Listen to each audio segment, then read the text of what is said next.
जनता mood बना दिले बा कि गठबंधन के मत देवे के बा और अवस्था एकदम अच्छा बा और जीत सुनिश्चित बा। एमे कहीं कहीं शंका उपशंका के बातें नहीं है, कहीं भी डाउट नहीं है, थोड़ा भी डाउट नहीं है कि जीत में कोनो समस्या बा, कोनो भी डाउट नहीं है। काहे कि वो गठबंधन मजबूत गठबंधन बा और ये जिला जसपा के और कांग्रेस के किला रहल जिला है। ऐसे दोनों के कार्यकर्ता अब मन बना दिले बा कि गठबंधन के वोट देवे के बा और दोनों के इज्जत के भी बात बा, दोनों पार्टी के वैसे नेता लोग भी मन बना ले बा और कार्यकर्ता लोग भी मन बना ले बा। अब किर जसपा फेन अब किर यहाँ जीती निश्चित रूप से जसपा के मेयर और नेपाली कांग्रेस के उप मेयर जीती, एमें कोनो शंका उपशंका नहीं है। हम अपने के ई तेजाब टोल और जौन कहल जाला यहाँ माता के दरबार बगल में बा, लेकिन जब यहाँ हम तेजाब टोल में घुसनी है जसपा के नेता भी बानी और जसपा से अपने माननीय भी बानी, लेकिन लाठा सब में हम देखनी है तो खाली झंडा लाले लाल लौकता सुरू छाप के, अपने के तो झंडे ना देखनी है। एगो बात का बा कि झंडा हमने के भी रहे, आंधी जन बीच में आयल का आंधी में गिर गई बा, उधिया गई बा, वो झंडा बांधने वाला काम फिर शुरू हो गई बा। फिर 2-3 घंटा के बाद में आए तो एगो चारू ओरी झंडा मिली अपने के। माहौल लागत नहीं के पुरान एगो मेयर यहाँ के अनुभवी मेयर विजय सरावगी जी अपना ही के पार्टी में रहनी और जाके और वहाँ के भी बड़ा चर्चा बा, जनता के अगर घर दैलो हिंगे चाय पर चर्चा अगर चलता है तो जनता कहता वो ठीक है बान एक बार देखे के चाहिए। ऐसा बाकी जनता पहले भी बोल लिया कि मूड बना ले बा कि गठबंधन के वोट देवे बा। मेयर में राजमान सिंह जी के वोट देवे बा, ऊपर में इम्तियाज आलम जी के वोट देवे बा। रहल सरल सरावगी जी की बात, सरावगी जी की जन बात को अपने कहनी है, ये बात पे अपने के क्लियर रूप से का बोलता नहीं कि वो जसपा में रहलन तो जसपा में आइडलन अपन काम निकाले है ना, और जितलन जसपा के जनता और यहाँ के मधेसी जनता उनका के मत दे के जिता के भेजलक। लेकिन वो 5 साल भ्रष्टाचार बा कुछो ना कैलन, जितना लूटे वाला काम बा वो लोग के सिखैलन, जे केला के भ्रष्टाचार कइल जाला, केला के सिस्टम से जाके भ्रष्टाचार कइल जाला वो सिखैलन। ऐसे वो भ्रष्टाचारी के यहाँ के जनता मत ना दी, ये अपने ढुक रही। और अपने के विश्वास बा अब की जसपा के फैन किला राजेश मान जी मेयर में और गठबंधन से उप मेयर में इम्तियाज जी जीती। निश्चित रूप से गठबंधन के जीत सुनिश्चित बारे, दोनों आदमी जीती। जसपा से राजमान जी मेयर के उम्मीदवार बारन, छाता छाप से बारन वो जीतियन। उप मेयर में नेपाली कांग्रेस के युवा नेता इम्तियाज आलम जी बारन। दोनों युवा लोग बा और दोनों युवा लोग ईमानदारी पूर्वक बीरगंज के समृद्धि लाए, बीरगंज के विकास लाए ये लोग काम करी। ऐसे यहाँ की जनता युवा के पहचान करके मत दी, भ्रष्टाचारी के मत ना दी जन बीरगंज के बर्बाद कर दिलक। बीरगंज के एगो भ्रष्ट के रूप में बीरगंज महानगर पालिका अब गनाला कि बीरगंज महानगर पालिका एगो भ्रष्टाचार के आंकड़ा है, तो वो आंकड़ा के ख़त्म ये दोनों युवा लोग करी।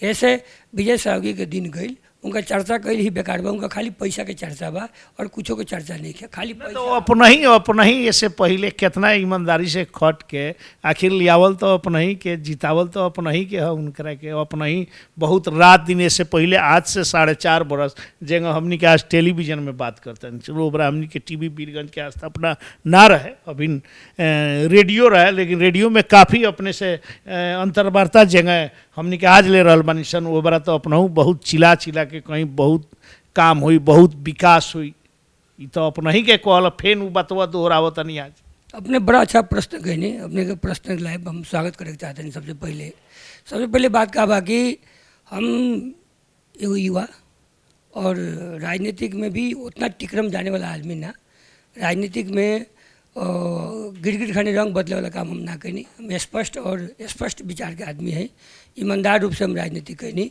हम विश्वास करें कि एगो व्यापारी वर्ग से वो आदमी हवन, व्यापारी लोग ईमानदार होला, अच्छा होला और बीरगंज के उद्योगपति लोग एगो ईमानदार के रूप में आज तक दिखाई दिले बा। बीरगंज के व्यापारी और बीरगंज के उद्योगपति के नाम सारा नेपाल जानेला कि यहाँ के उद्योगपति का और यहाँ के व्यापारी लोग के चलते देश के अर्थतंत्र में भी माने रखेला।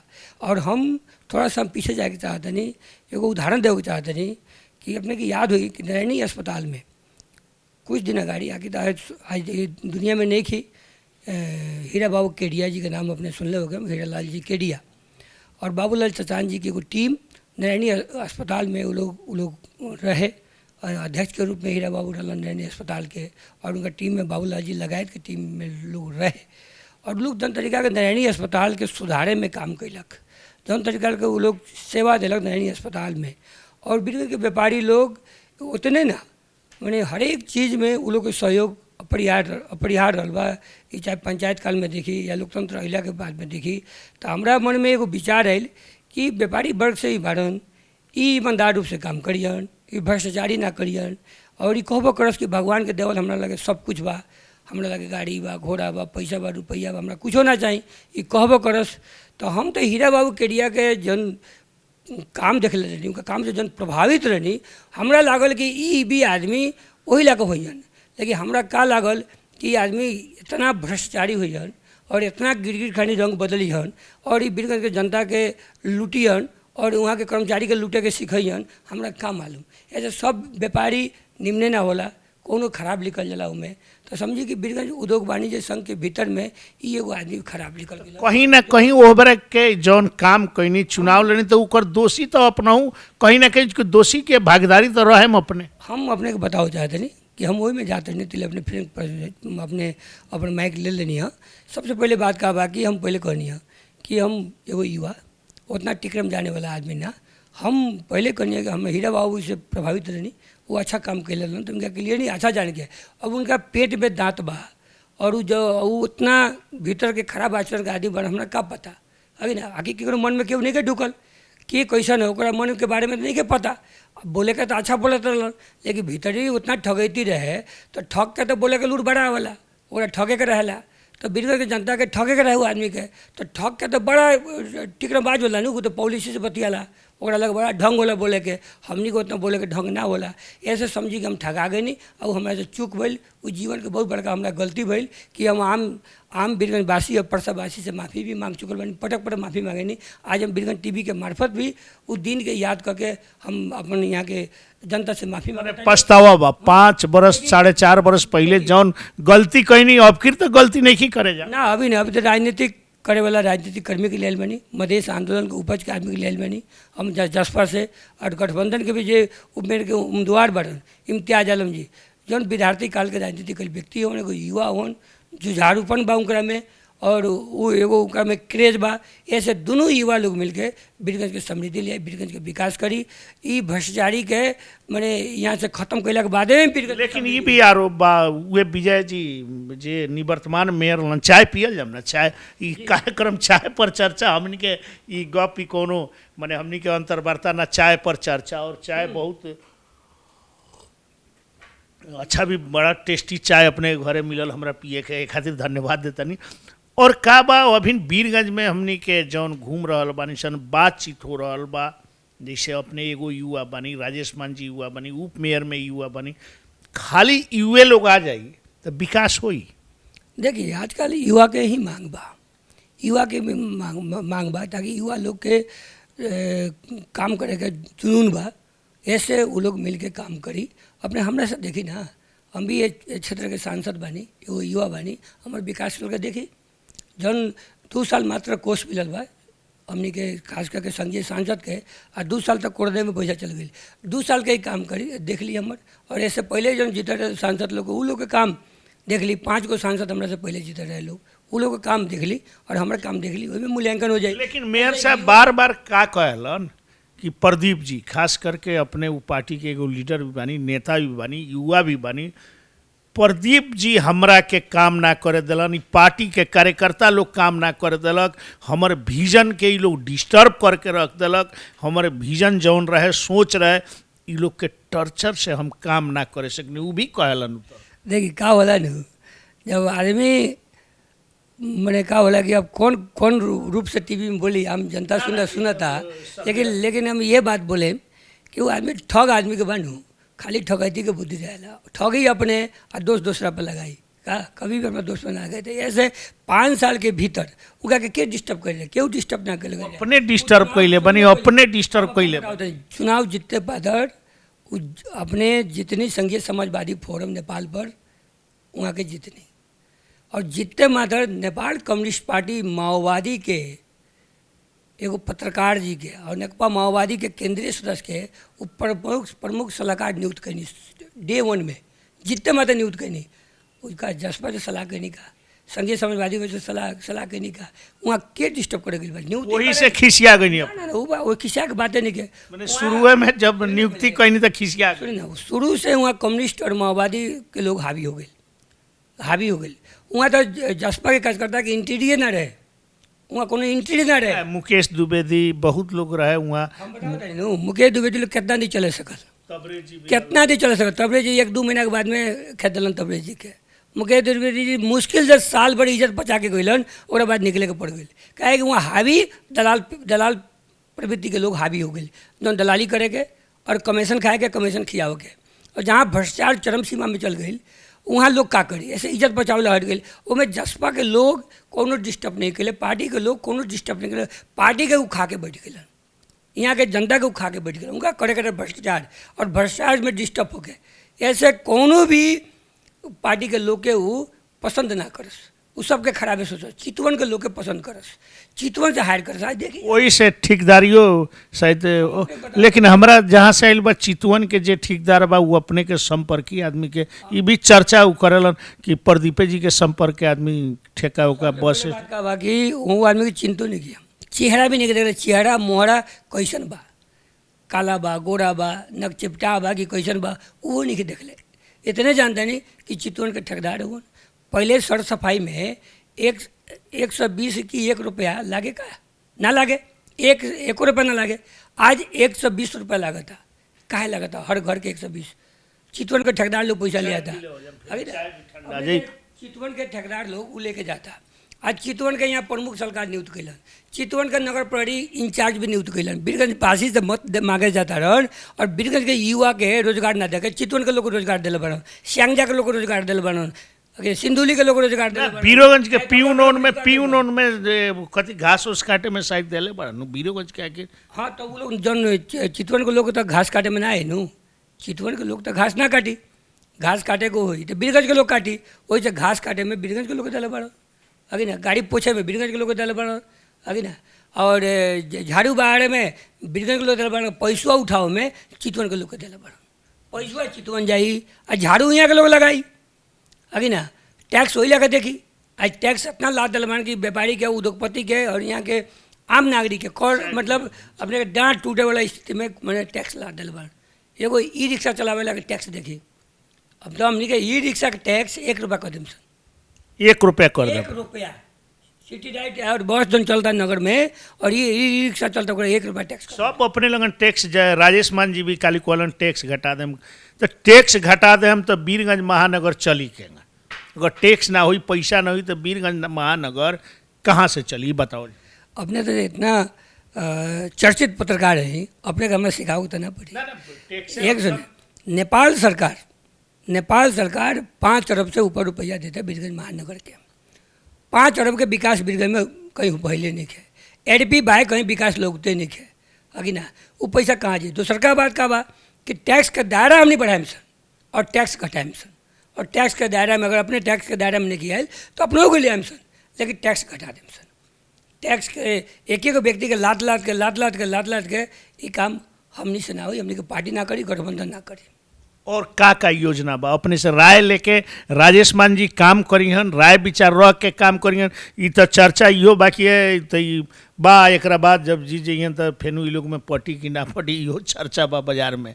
देखिए व्यक्ति कुछ चीज़ ना हो हम भी एगो व्यक्ति हैं पार्टी सर्वोपरि हम एमें भी गठबंधन बा ऐसे गठबंधन के निर्णय अनुसार मेयर उपमेयर दोनों लोग चली एमें अपने ढुक रही जसपा के निर्णय अनुसार हमारे मेयर चलियन नेपाली कांग्रेस के निर्णय अनुसार उप मेयर साहब चलियन और गठबंधन भी जो माओवादी लोग भी बा एमें या समाजवादी भी साथी लोग बा वो लोग से भी राय सुझाव लेके ही ये महानगर चली ऐसे ये महानगर एगो मास्टर प्लान से चली एगो प्लानिंग से चली हचुआ के भर में ना चली नगवा में जाकर देखे सरे में खाली बालू माटी गिरा के अब पैसा लूटे वाला जो काम भूल 40% कमीशन 50% वो धंधा हमनी के मेयर उप मेयर लोग और गठबंधन के मेयर उप मेयर लोग ये लोग ना करी भ्रष्टाचार मुक्त बीरगंज महानगर बनाई और एगो समृद्धि के रूप में ले आई विकास के गति तीव्र गति में लाई मेन रोड का अवस्था देखी घंटाघर से माई स्थान देखे हम तो अपने ना ना तो एगो काल बिगी अपने मेन रोड के अवस्था तो एगो विज्ञप्ति कानून वो केंद्र माने सड़क विभाग वो रोक देता तो वो का करस वो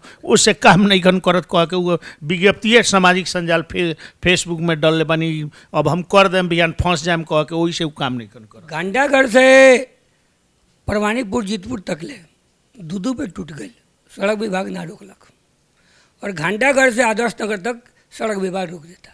ईमानदार बानी रोडवा जौन है कोहानी रोड के उ जौन गिटी ओटी सुन ना पहले सड़क विभाग कहीं ना रोकेला। सड़क विभाग जो टैक्स वाले तार मेन रोडवा में सवारी कर टैक्स और जाकर जगह रजत जयंती चौक से तंका आगा मेन भांसार से है ने रजत जयंती से तंका आगा बीच में जौन ढठर लगा के जो टैक्स वाले तन सरकार नहीं के रोकत ओला यहाँ के सी एस पी नहीं के रोकत पैसा उठाओ में ठीक आए को माल सद चिट्ठी गलती है अभी ना चिट्ठी जौन आइल अच्छा पढ़ ले ओके सुनो ना पहले ठीक चिट्ठी जन मैंने वो जन करता रहन उसकर सारा मैंने कहा कि अपन पहला बचाव के वो धंधा पहला बचाव के धंधा राज्य से टक करे चाहिए। स्थानीय अपने को सरकार है, इस सरकार के प्रमुख रहन महानगर एगो सरकार है, इस सरकार के प्रमुख रहन इनका संघ सरकार से प्रदेश सरकार से डायलॉग करे के चाहिए और डायलॉग करके समस्या समाधान करे के चाहिए। तो कभी डायलॉग ना करे के अभी ना अपन घर पर गल तो ना तूरे के अभी ना दूसरा घर पर डोजर लगवा देवे के अभी ना इनकर तो आज के लीला ना पहले के लीला इनकर एगो ईंटा ना घस के चाहिए, एगो ईंटा ना करे के चाहिए। चिंता मत करी गठबंधन के मेयर और उपमेयर जीते जाता है अभी ना पहल का डोजर इनके घर पर लागी। लेकिन लेकिन लेकिन जौन लहर तो बा जौन लहर वो नहीं बा नेताजी सब हवा देख रहे पूरा डीजे हो जे पूरा बाज रहल बा पूरा बाजार में खाली सूरज सूरज पूरा चारों ओर चिल्ला रहल बा। यहाँ तो रात भर लोग सुतत तो नहीं के शायद 10 बजे लेकर रात ये डीजे बाजत रहे अपने लोगन के तो डीजो नहीं के बजावत उतना लेकिन नहीं बोलेगा हमने के लवंडा न के नाच नचा के जीते वाला काम ना करनी चाहिए। जनता के हाथ जोड़ के मत ले हुआ हमने के और अगर लवंडा नचाओ वो लवंडा नचा के जाकर मत ले अगर ना डीजे बजेला से वोट मिला जनता के दिल में घुसे के पड़ला। यहाँ के जन आवाज़ बा कि गठबंधन के मेयर और उपमेयर जीती एमें क्यों रोके नहीं के जाता और 20,000 से ऊपर मत से जीती। अब एने कारी अपने हम देख हमरा चर्चा करें परी एगो सिंगल प्रदीप यादव जी खट रहल बने एने कारी के नेता मध्य एगो चर्चित नेता उन्हें देखी तो उन्हें बहुत बड़का बड़का नेता लोग बसरुद्दीन जी शंभू गुप्ता जी लगायत एमाले के दर्जनों नेता बहुत बड़का बड़का नेता लोग उस संग घूमता तो अपने अकेले या उतना लोग से के अपने सकम बताओ जाम एगो बात कथी बा कि अपने के भ्रम बा कि इन्हें के नेता लोग नहीं के खटत जौन इन्हें के लोग स्वच्छ छवि के लोग बा उन्हें के चेहरा इन्हें के चेहरा देखे न तो बहुत लोग ढीला हो जाए पाइंट अपने इन्हें के चेहरा देखी अपने एक लाइन से बता देता नहीं अपने के।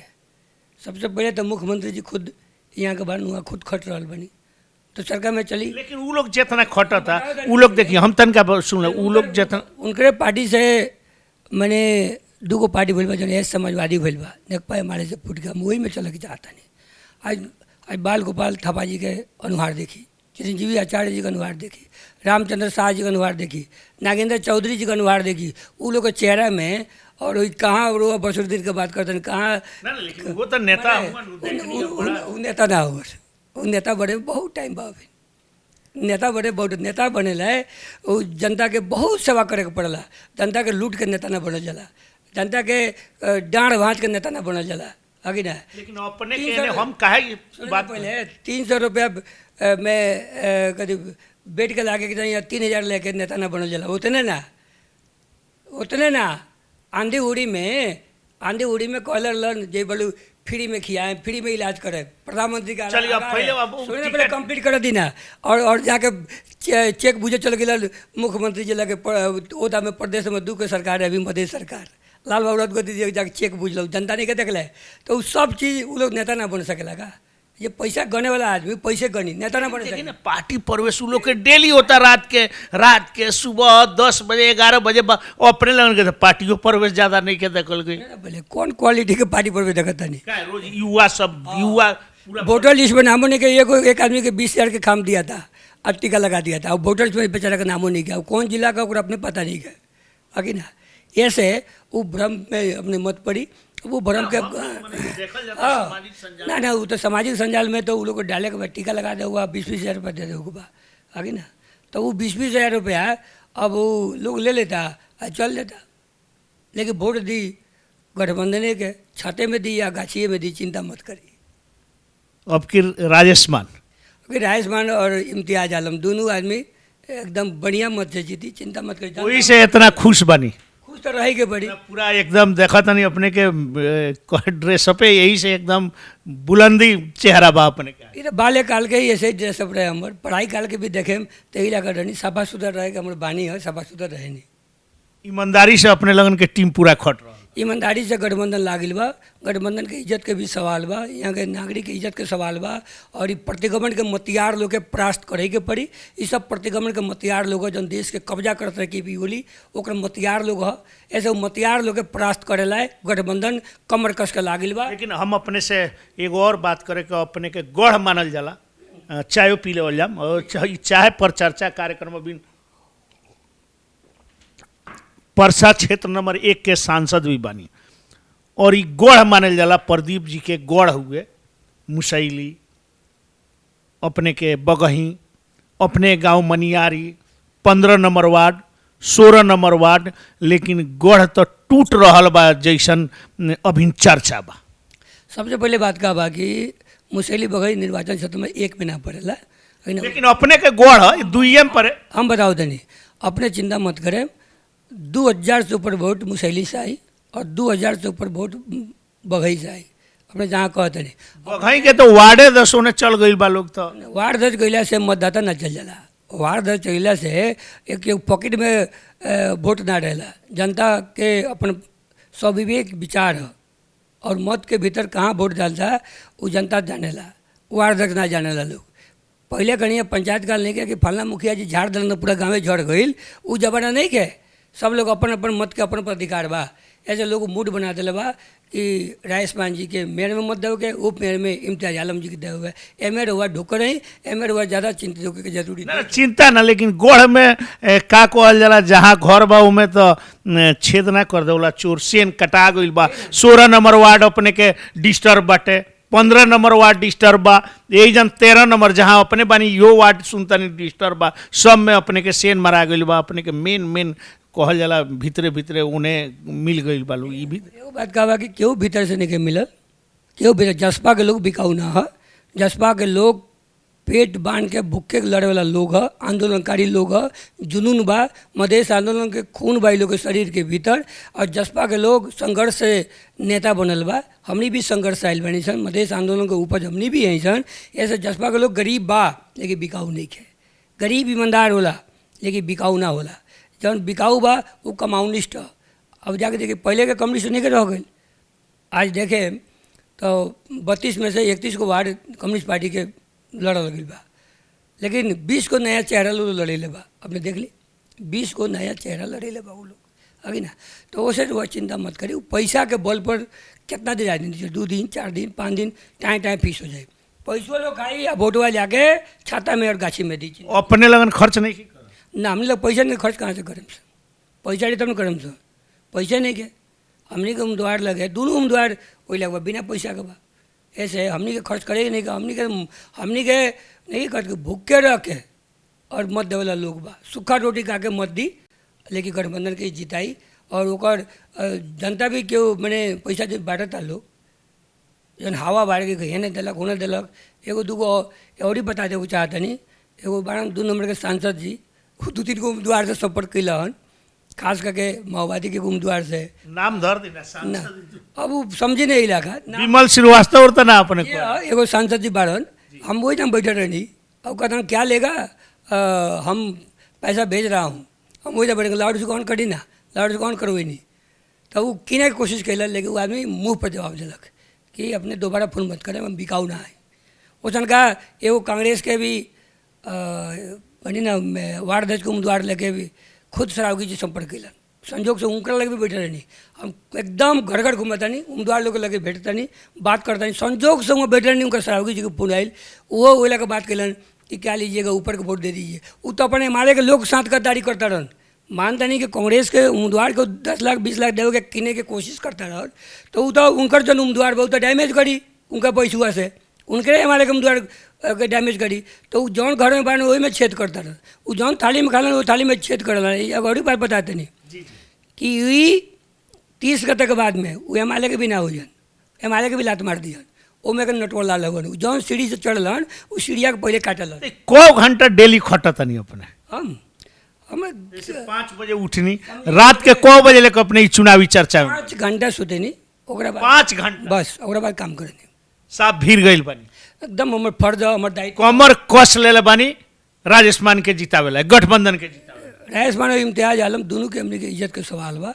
ऐसे हमने के कमर कस के लागल बानी से लागे के भी पड़ी, काहे कि जहाँ पैसा फेंकाता तो वहाँ तो जनता के मतदाता के घर में जाए के पड़ी कि भाई पैसों भी खा लो, अब वोटवा गठबंधन के दिया। ई लड़ाई सुनल जाता, खास करके राजेश मान जी लड़ल बानी, लेकिन ई लड़ाई प्रदीप यादव से ही बाटे कह के चर्चा ही हो भाई। प्रदीप यादव के लड़ाई है, लड़ रहल बान मेयर में, उप मेयर में, लेकिन ई लड़ाई के योद्धा, लड़ाई के इज्जत, लड़ाई के दाव प्रदीप जी पर लागल बा। ना ना ये सब कुछ बात नहीं कि गठबंधन के विरुद्ध और प्रतिगमन के विरुद्ध के लड़ाई है। एक तरफ प्रतिगमनकारी के मतियार लड़ल बा जौन देश के कब्जा करे जात रहे, देश के अर्थतंत्र ध्वस्त करे के प्रयास कैलक, KP ओली के मतियार लड़ल बा।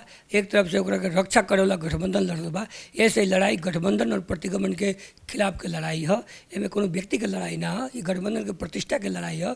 ऐसे सारा गठबंधन के इज्जत समझ, रमेश सिजाल के जी के उतने इज्जत के सवाल बा, अजय चौरसिया जी के उतने इज्जत के सवाल बा, अजय द्विवेदी जी के उतने इज्जत के सवाल बा, जनार्दन जी छेत्री के उतने इज्जत के सवाल बा, रायना बदामात्या के उतने इज्जत के सवाल बा, अरविंद जी के उतने इज्जत के सवाल बा, यानी कि अपने के साबुद्दीन जी के उतने इज्जत के सवाल, सब लोग मिल गइल बानी लगन पर। मुख्यमंत्री जी के उतने इज्जत के सवाल बा, अपने के बाल गोपाल थपा जी के उतने इज्जत के सवाल बा, चिरंजीवी आचार्य जी के उतने इज्जत के सवाल बा, हमर उतने इज्जत के सवाल बा, अपने के जन्नत भाई के उतने इज्जत के सवाल बा, नेक भाई के उतने इज्जत के सवाल बा, रामदेव जी के उतने इज्जत के सवाल, सारा लोग भीड़ गइल। एकदम गठबंधन के प्रतिष्ठा के बाद नेपाली कांग्रेस के अपने बात कही, नेपाली कांग्रेस के बहुत देर से काल, बहुत इतना दिन हो गल काल से हमनी के जानकारी आयल के अजय द्विवेदी जी भी, राजेंद्र बहादुर अमात्य जी भी 2 दिन से मनमुटाव बा कि मिलापतर हो गइल बा। देखिए हम पहले बतेनी है कि कोनो मनमुटाव नहीं है, लेकिन लोग बहुत देर से काल से प्रचार प्रसार में 2 दिन पहले से निकलल बा, ऐसे पहले ना निकलल। वो राजनीतिक व्यक्ति है लोग, वो लोग राजनीतिक जुनून बा लोग में, और वो लोग लोकतंत्र के मसीहा, लोकतंत्र लाए लड़ल बा लोग, गणतंत्र लड़ल बा लोग, वो लोग गणतंत्र और लोकतंत्र के साथ कभी भी घात ना कर सकेला लोग। गठबंधन वो पवित्र गठबंधन भइल बा, और ऐसे वो लोग के मन में थोड़ा सा कहीं दुख होई, कोनो कारण से दुख का होई कि मेयर के कोटा जसपा के पड़ गई, तो निश्चित रूप से जे तद राजनीति कैले बा तो मन में पीड़ा तो होला राजनीतिक में, लेकिन 2 दिन के पीड़ा होला, ओकरा बाद में वो लोग कमर कस ले बा। वो लोग भी गठबंधन के उम्मीदवार के जितावे ला अपन इज्जत बना ले बा, द्विवेदी जी, अमात्य जी, सब लोग ईमानदार रूप से लागल बा, ईमानदार रूप से जिताई, क्या वो लोग भी प्रतिष्ठा के बात बा। वो लोग गणतंत्र के मसीहा, लोकतंत्र के मसीहा, लोकतंत्र लाए परिवार को मिले बा। वो लोग अभी ना आज परिवार में वो लोग क्षति भइल बा। ऐसा वो लोग ऐसा बहु-रुपया के चक्कर में वो लोग ना पड़ी, चिंता मत करी। वो लोग गठबंधन के पक्ष में ईमानदारी रूप से लाके और जिताई। जी हम एगो और अपने तो बहुत अच्छा, और अपने लगन के जब मेयर अब जीत जाता रहन, चाय भी पियत रहे के पता, ठंडा गई बा, अपने के अब मेयर जीत जाता रहन, जौन शहीद लोग के समस्या बा यावत बहुत अपने लगन कहले रहनी, बहुत समस्या बा शहीद लोग के, मधे शहीद के, उ लोग के समस्या समाधान अब करम लगन की ना? निश्चित रूप से समस्या समाधान करें सन। मधेसी शहीद लोगों को या मधेश आंदोलन के घायते लोगों को या जिंदा शहीदों को, सबके समस्या हमने के बैठ के साझा तरीका से हमने के ठीक करें से। काहे पहले ही ऐसा नानू कहे भर नानू होई, काहे कि बीरगंज महानगर बहुत सपना देखैलो, हमरा शहीद के परिवार के, अपने घायते लोग के आवाज़ उठाई के पड़ी। ई लोग भी रेडियो टीवी से सुनत हुई कार्यक्रम, उ लोग के जी शहीद परिवार के, हर एक शहीद परिवार के जो बीरगंज महानगर के भीतर के बा, जन मापदंड के भीतर पड़ता, ओकर घर बनी, ओकरा के पक्का पक्का रेडियो सुन रहा बा लोग। और प्रदीप यादव बोलता माननीय प्रदीप यादव जी से बिहान नानू होई कि फेन जा विजय सराव इलाका हेंग होगल ई नानू होखी। विजय सरावगी के बोले कहानी है ना वो अपने ऐसे पहले जीत रहनी लगन, वो से हमरा इच्छा हम पहले कहानी है वो जितने मातर वो मधेसी जनता के बोल गए, उनका पहले शपथ के दिन के भाषण सुनी, अपने मधेश के गाली देवल शुरू कर दिलन। ठीक बट अब शहीद लोग के बारे में समय अंत पे लेकिन जे बहु रुपया बा बहुत तो कहियो हुए धंधा करी। हम बोलिए न कि वो आदमी नेकपा हिमालय के भी ना हुई। नेकपा हिमालय के वो क्षति करी ओकरा बाद में कार्यकर्ता लोग के ई संदेश जाओ कि वो हिमालय के भी ना हुई, वो बहुत रुपया उठाओ वो फ्रॉड हो। तो फ्रॉड आदमी कभी भी सोचे फ्रॉड। 8 दिन के बाद जनता बताई, वो जनता बताई। अभी शहीद लोग के बारे में तनका घायते लोग के शहीद और जिंदा शहीद लोग के हमने के घर के निर्माण करेम सन, वो लोग के नौकरी के गारंटी देम सन, वो लोग के इलाज के जौन भी पैसा लागता पहले घरे के घर पक्का बनी। अब पक्का बनी। आदरणीय दर्शक बिंद और रेडियो सुन रहे संपूर्ण लोग, आज बहुत अच्छा शहीद के सपना, शहीद घायते लोग के घर बनी। निश्चित रूप में घर बनी। हम फिर बात करें अपने से, एकदम बात करें घर बनी बना के अपने के हस्तांतर के बेरी अपने को बुलाएम सन। चलिए धन्यवाद साहब, बहुत मीठ पियनी और गप सप भल, एक खातिर धन्यवाद। अपने के भी धन्यवाद, अपने बहुत समय देनी और आज जनता के जगावे वाला काम करता नहीं, मतदाता के सही जगह मतदान दो कह के जगावे वाला काम करता नहीं। ये अपने के पूरा बीरगंज टेलीविजन, अपने के रेडियो बीरगंज सबके धन्यवाद देवे चाहते हैं। जी दर्शक बिंद, श्रोता बिंद, हम इनके चाय पर चर्चा कार्यक्रम आज प्रदीप जी के इनके घर चाय बहुत मीठ पिए के मिलल, मन करता है एक कप और पी लीसन। और हम इनके आग्रह बा मुर्गा मत खाई, एक बेर मुर्गा खाएं 5 बरस मुर्गा बने। और हमने के हर एक दिन चुनाव के बस 8 दिन बाकी बा। आज कार्यक्रम से बीट मारता नहीं। नमस्ते, अपने के जय हो, जय जनता।